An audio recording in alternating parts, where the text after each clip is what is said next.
Turning now to a very troubling story out of Mississippi involving 6 law enforcement officers convicted in a brutal racist assault. They called themselves the Goon Squad, and 2 of them were sentenced yesterday. The attack began when someone called to complain about 2 black men staying with a white woman. Errol Barnett has been following this case, and we want to warn you that some of the details are very disturbing.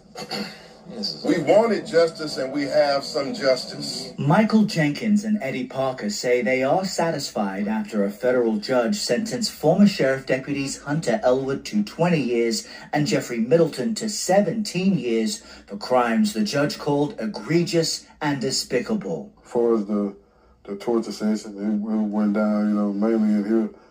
A so-called Goon Squad of 6 officers pleaded guilty to crimes including entering this home last year without a search warrant.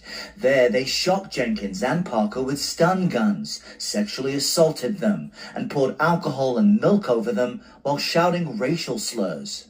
The 6 white police officers involved in this assault sought to dehumanize their victims. Elwood admitted to shooting Jenkins after putting a gun in his mouth during a mock execution. I looked at him and sat there for a minute and pulled the trigger. In the courtroom Tuesday, Elwood apologized directly to the 2 men. Parker then forgave the ex-officer. I forgive that boy, but other than that, he still did, what he did, and he has to be punished for it. An investigation by the Associated Press revealed that since 2019, some of the deputies had been involved in at least 4 violent assaults on black men, which resulted in 2 deaths and another suffering lasting injuries. What do you say to people of color in Rankin County who look at this case and wonder if they're safe? Well, I think that the people of color in Rankin County are safer than they were this time last year.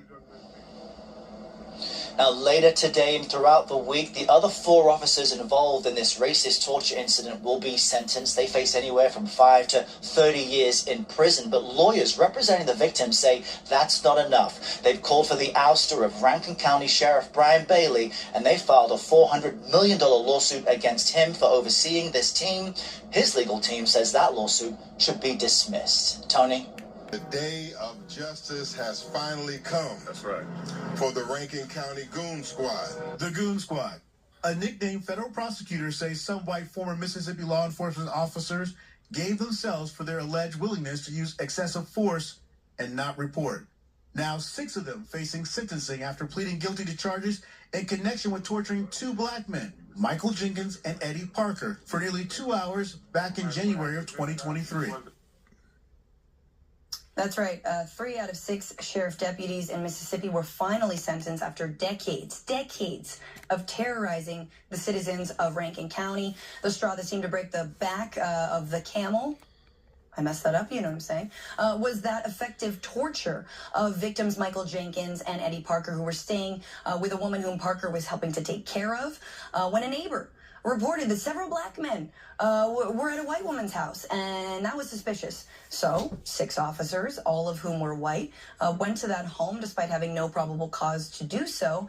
And according to CNN and the accounts of those victims, for almost 2 hours, a squad of white Mississippi law enforcement officers raided a home without warrants, subjected Michael Jenkins and Eddie Parker to racist vitriol, tased them after they'd already been handcuffed, beat them with various objects, and then shot Jenkins in the mouth, leaving him to bleed as they planted a gun on the victims and plotted their cover story.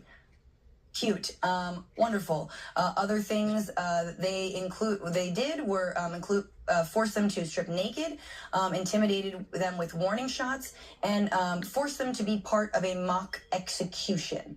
So the most terrifying 2 hours of anyone's any life imaginable. Those 6 officers did get hefty sentences, but there's more.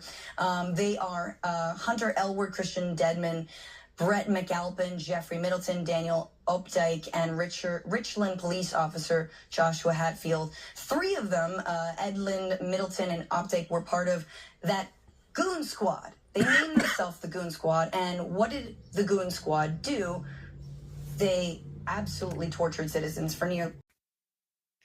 Hello, welcome to episode 84 of Just My Opinion. And this one I'm titling Mississippi. Due to the recent sentencing of 6 white officers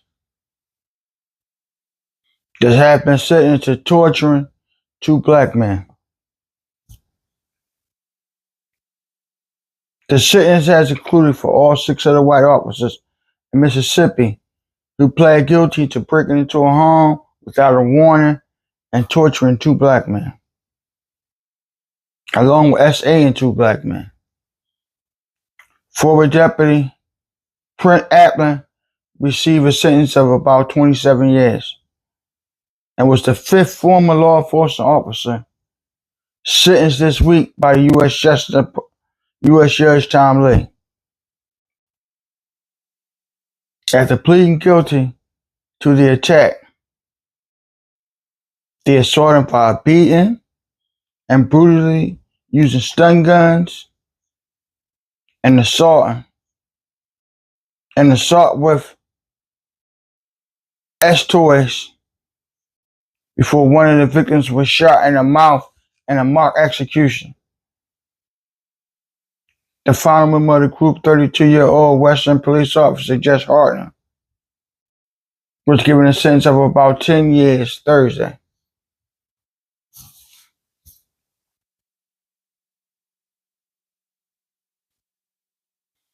With Mississippi history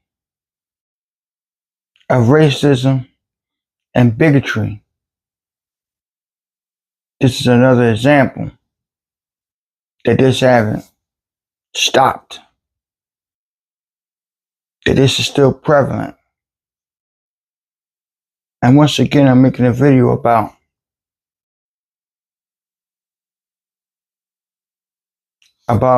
police brutality. I've made several episodes pertaining to police brutality.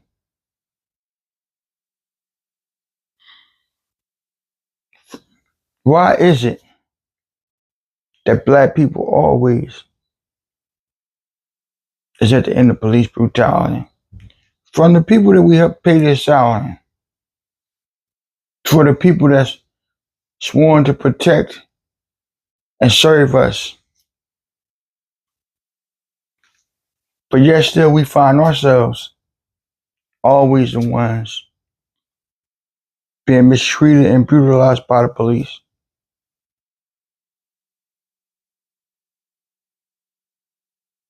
Now reportedly all this stemmed from the 2 black guys living with a white woman. Now, that's still frowned upon in Mississippi and other states throughout the United States. They didn't break the law.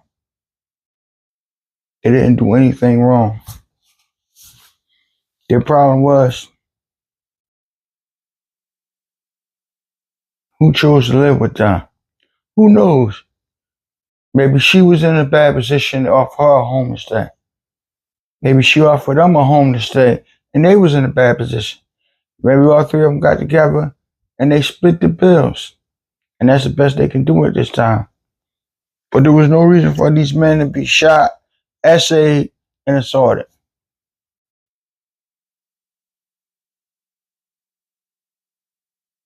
There's no reason.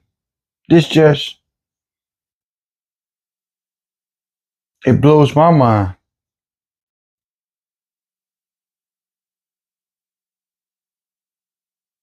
How much this goes on. How black people and Latino people are treated by the people that uphold the law. That's in 2024, we still have to keep talking about this. This is still an issue. This is why it's easy to believe when black and Latino people say, I was taken advantage of. I wasn't read my rights. I wasn't treated right.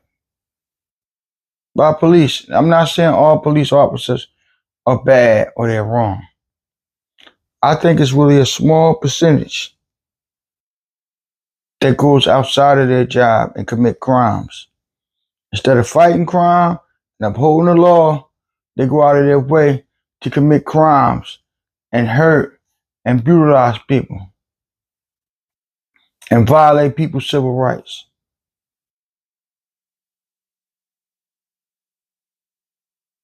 This is a start. These verdicts is a start.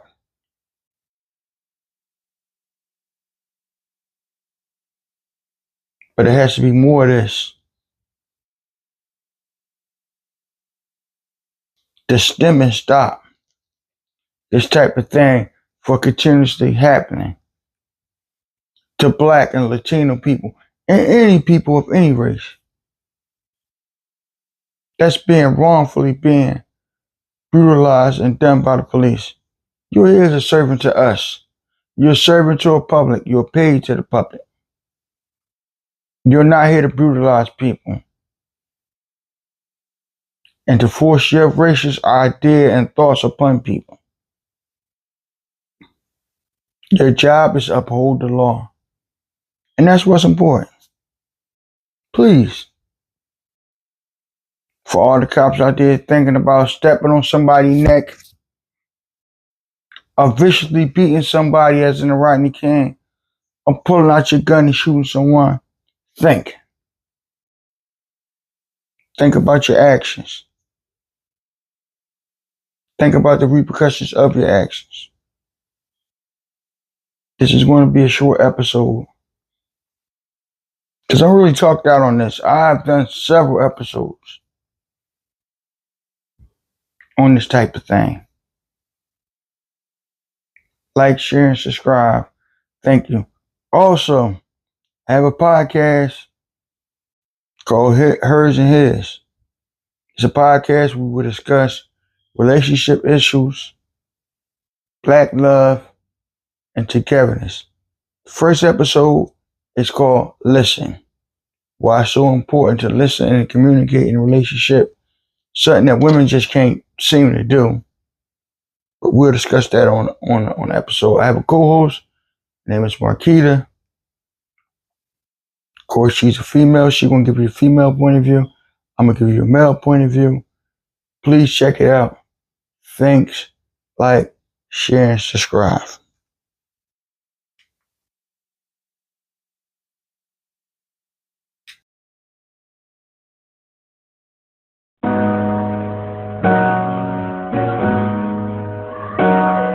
Abu Saeed.